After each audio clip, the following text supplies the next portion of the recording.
Okay, so I am walking today over here, going in direction of the harbor.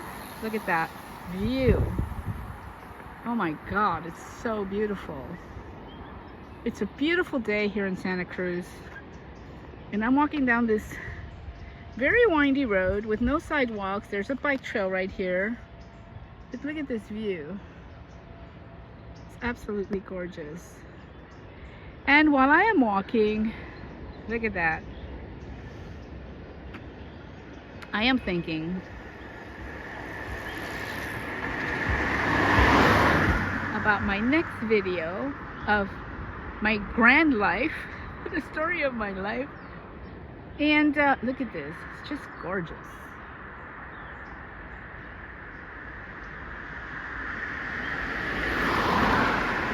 And while I'm trying to think about, let me go up a little ways. See, there it's me, walking. Okay, look at this. You can see the lighthouse from here. Let me zoom it in. There's a lighthouse. It's so beautiful, honestly. So, I am thinking about what I'm going to talk about. Specifically, the students who were in my 3rd grade class when I first went to Blessed Sacrament. Who were they? The ones that I remember. What happened?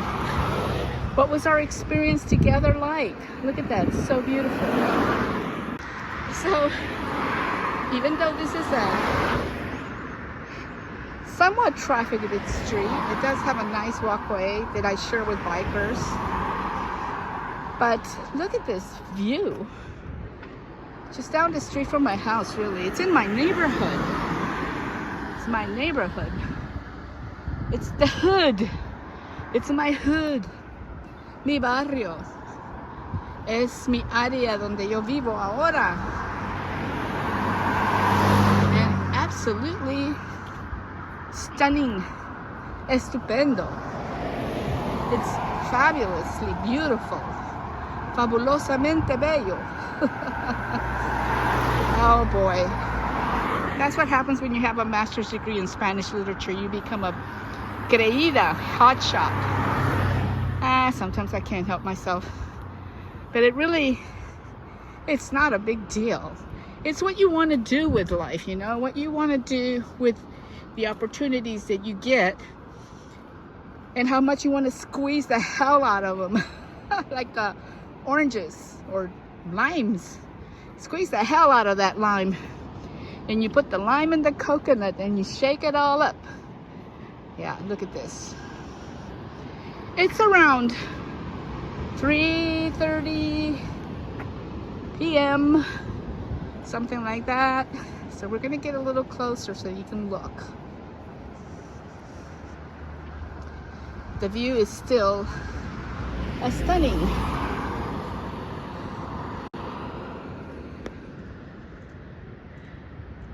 And there's the road and all these houses. Look at these beautiful houses on this way. What a view, huh? These houses are worth millions of dollars. At least some of these houses here, you guys, you're looking at an easy 3 million. At least a 3 million, or at the most 3 million, I don't know. Definitely up in the 2 millions, or in the 1,900,000, something like that. They're very expensive because they're so beautiful. And yeah, people driving around in their cars. Okay. Oh look, there's a little sports car, my favorite kind of car. Oh, it's a BMW. Look at that. Let's pull it up.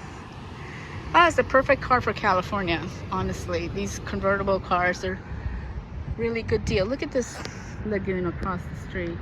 So that water is salt water mixed with rainwater, basically. So here we are. Here I am See? There I am. And there it is. So like, you know, living in this part of California, I'm in the Central Coast, Santa Cruz. South of San Francisco, north of Monterey.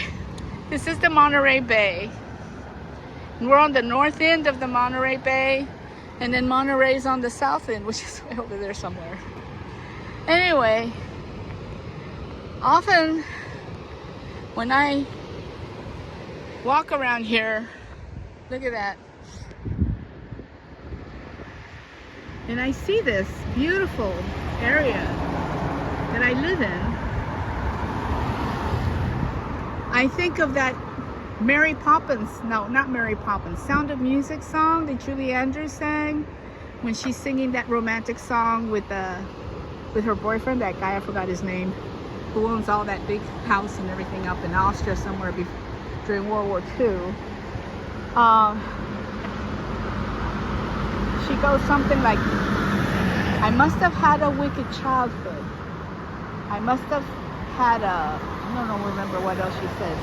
But then she goes, but somewhere in that wicked childhood, I must have done something good. And then she goes, for here you are, for there you are, standing here, loving me, whether or not you should. So I always think, I must have done something good. Because here I am, in this beautiful place, which it came to me. It was like brought to me as I walked down the road of life. It wasn't that I was envisioning living in a place like this, you know, even though I didn't do any visualization, let's say, even though I could have, but I didn't know about those things in those days. I guess I knew a little bit about it, but this is like some heavy-duty visualization. So, I don't know, man. All I know is that here I am, and as I make a video about those days after I left the boarding school and I had been away from my parents and my brothers and everything that happened back in Guatemala, and then we moved to Houston. Look at that guy. There he goes. And you know, and then here we ended up here in the States and in Houston of all places. And I say of all places because we had no connections in Houston when my dad decided to go there. We had absolutely no connections. We didn't know anybody there. And I've done this before in my life since then, where I've gone somewhere and moved without knowing anybody, that I went ahead and took the chance. So the thing is, we've taken a lot of chances, and we've just been very blessed, I guess. Even though I'm an atheist, I think I'm very blessed. Go figure that one out. And you know, it's not that I don't like the idea of God or that I hate it, not at all. I mean, I think it's a good thing in the moment that it's needed. And then you have to move on and grow in your spirituality. That's how I feel about it. Look at that. Now, of course, we can't afford any of those houses. We're not that rich at all. I'm certainly not. But, you know, what? Imagine the views from those houses, man. And imagine when oh, here comes a biker. And a car. Look at that. Cool. That's life in the 21st century. Anyway, it's not that I'm against organized religion or anything like that. I think everything has a reason for being, and we come across these things when we really need them. We come across things that we need, I think, and we have to embrace it and take advantage of it, make the best of it. So, as you find, oh, that's a cool convertible. As you find out later, as we go through life, you will see that my life, geez, I was never like, look at that, lucky guys white biking in the Santa Cruz coast. Have a good day. Yeah, some people are very serious. Anyway, life is a mystery. See, I don't know what life is, man. It just you just gotta live it, right? Whatever. The good, the bad, and the ugly. So for this next video, aside from the fact that I just wanted to share with you this beautiful view that I am at right now, I am going to, my next video will be about Life in Blessed Sacrament School, the people that I met there and what it meant to me in my life at that point in time, the kind of music, how music became a big role, a big part, because before Houston, I mean, I had listened to Elvis Presley a couple of times in Guatemala, but you know, it wasn't really, I really didn't really care about anything like that. I mean, I was just a kid. I didn't know. I was just playing and playing all the time, you know. In Houston, 3rd grade, things started to get more interesting in the sense of finding myself, discovering little by little, learning and discovering who I really am. And it all started back then, in those days. Look at these mountain men. I'm sorry you don't like what is the best. Hi. That's what it comes with. No different than, you know. Yeah. So anyway. So you guys, that's it for now. We're going to leave it. Look at that beautiful sun's going down, as it always does, as it should, right? Okay, guys. We'll see you later then. Bye-bye.